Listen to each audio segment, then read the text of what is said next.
హైదరాబాద్ శివారు గట్కేసర్ సమీపంలో జరిగిన రోడ్డు ప్రమాదంలో దంపతులు మృత్యువాత పడ్డారు.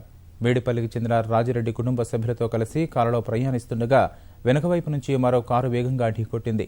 ఈ ఘటనలో రాజిరెడ్డి, ఆయన భార్య విజయలక్ష్మి మృతి చెందగా 2 కుమారులకు తీవ్ర గాయాలయ్యాయి. మరో కారులో 2 గాయపడగా గాంధీ ఆసుపత్రికి తరలించారు.